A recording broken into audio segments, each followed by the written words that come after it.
नमस्कार, आप देखना शुरू कर चुके हैं द जमी न्यूज। देखिए, अभी हमारे साथ राजद के नेता आज हमारे साथ जुड़ रहे हैं। आज देश भर में जो है चक्का जाम किया गया है और इसका मिलता जुलता असर आज जम्मू में भी देखा गया। हमारे साथ राजद के अल्पसंख्यक के नगर अध्यक्ष मुजम्मिल साहब और जिला उपाध्यक्ष जेड अली भुट्टो साहब हैं। सबसे पहले तो आपको हमारे चैनल पे स्वागत है। आपका भी बहुत बहुत वेलकम और स्वागत है आपके तमाम दर्शकों को हमारी तरफ से। अच्छा, कैसा रहा आज का जो बिहार बंद का जो आह्वान तेजस्वी प्रसाद यादव के द्वारा जो किया गया है, जम्मू में कैसा है इसका असर? बहुत जोशो खरोश के साथ तमाम जनता ने अपना इजहार किया है। माननीय हमारे नेता प्रतिपक्ष श्री तेजस्वी प्रसाद यादव जी ने जो कहा, तमाम जनता ने वेलकम किया उनकी बातों को।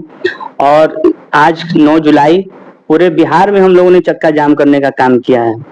सरकार जो सत्ता पे बैठी हुई जो सरकार है, इस तरह के कानून को ला करके तमाम पिछड़े अति पिछड़े गरीबों को परेशान करने का काम किया जा रहा है। तो तमाम राजद के कार्यकर्ताओं ने इसका पुरजोर विरोध किया है। पूरा रोड चक्का जाम किया गया है। अच्छा, क्या लगता है ये जो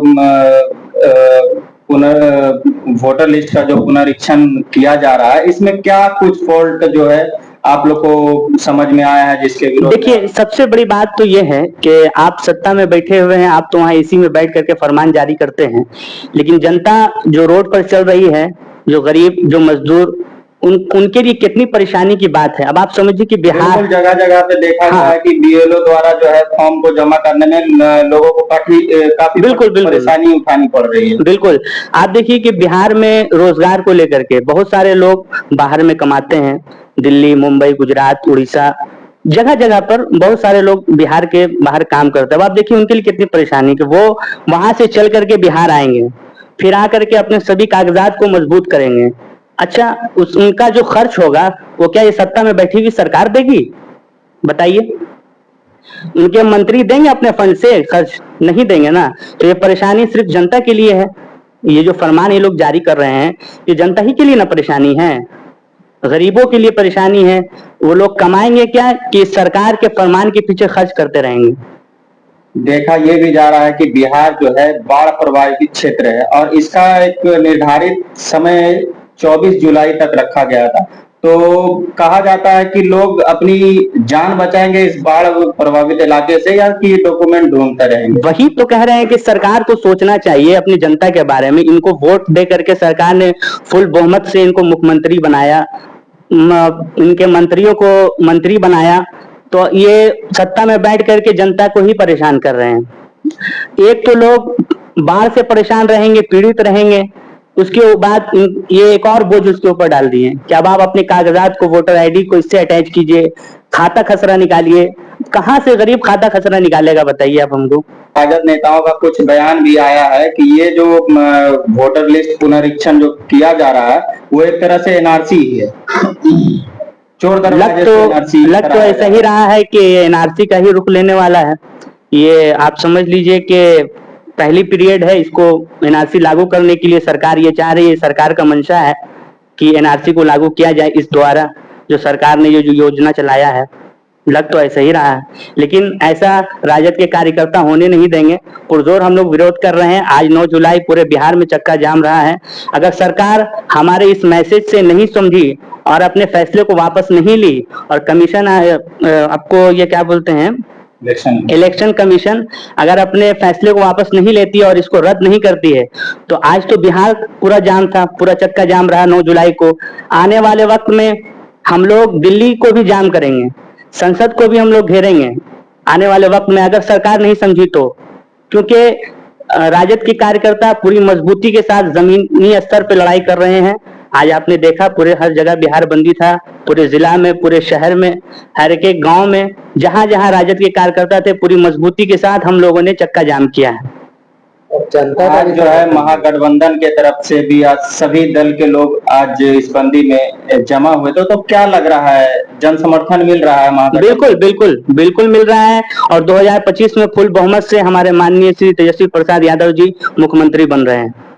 क्या नाम है सर आपका? मेरा नाम मोहम्मद इफ्तिखार हुआ सर। क्या कहना चाहेंगे आज जो चक्का जाम हुआ है? ये सर बहुत सही हुआ है। ये जो मनमाने ढंग से नया नया कानून जनता को परेशान करने के लिए लाया जा रहा है, इससे हासिल कुछ नहीं हो रहा, जनता को बस परेशानी हो रहा है। लोग ऐसे ही महंगाई से, बेरोजगारी से त्रस्त है, उसके बाद नया नया कानून लाकर लोगों को और परेशान किया जा रहा है। क्या लगता है, आपके बाप दादा के पास जन्म प्रमाण पत्र या कोई डॉक्यूमेंट नहीं है, इसीलिए घबरा के चक्का जाम कर रहे हैं?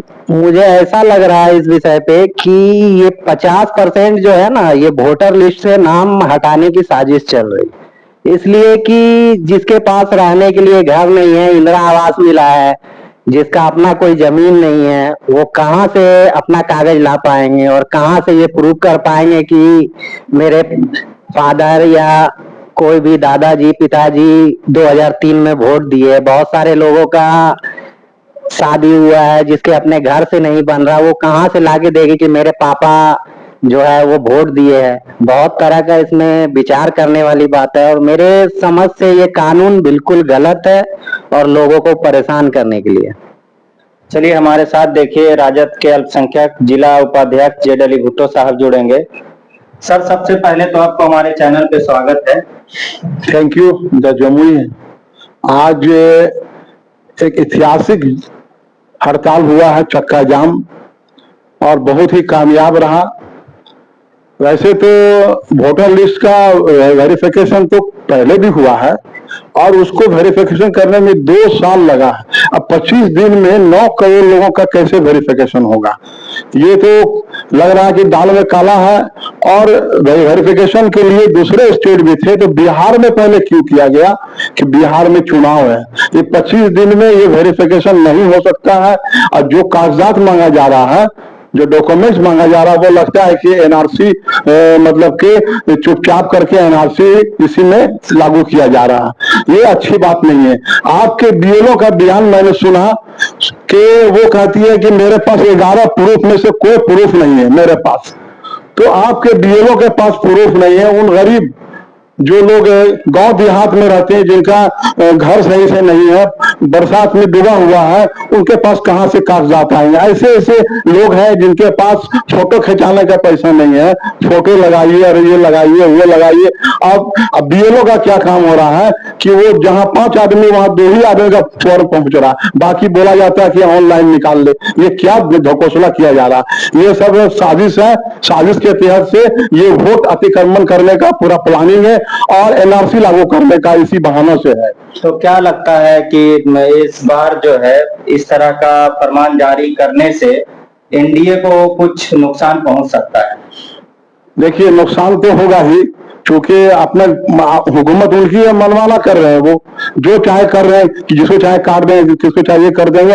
ऐन वक्त से वोटर लिस्ट आएगा और इलेक्शन हो जाएगा। इस तरह का महाराष्ट्र में भी हुआ है, कई ऐन इलेक्शन के टाइम में कई लोगों को जोड़ा गया।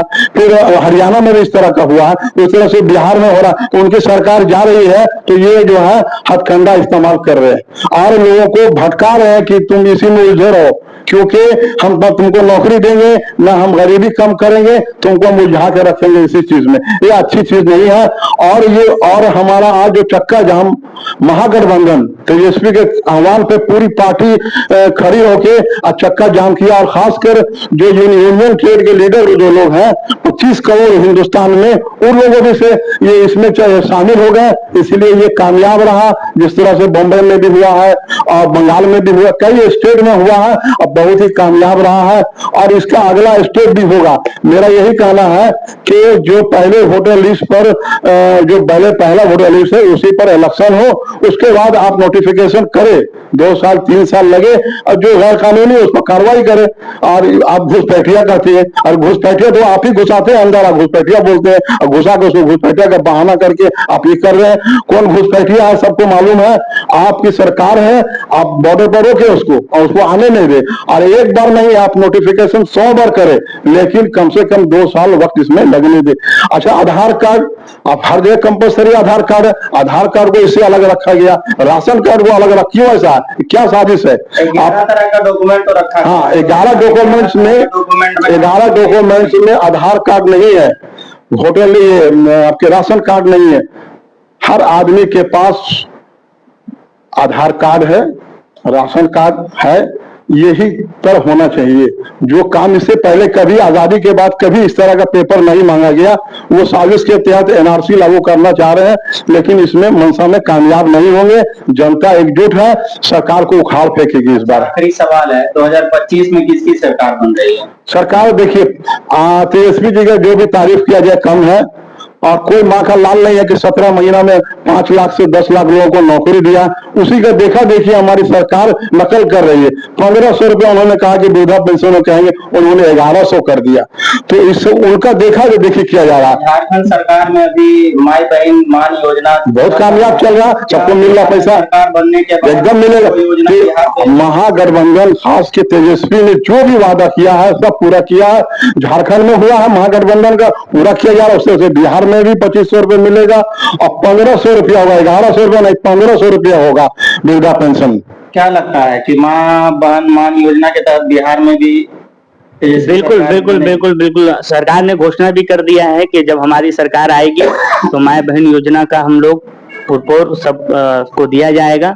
अभी हमारे बगल पड़ोसी झारखंड में चल ही रहा है, आप देख ही रहे हैं, सबको मिल रहा है, बराबर से मिल रहा है।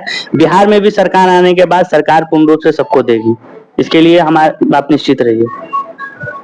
तो देखें किस तरह से इन्होंने अपनी प्रतिक्रिया दी।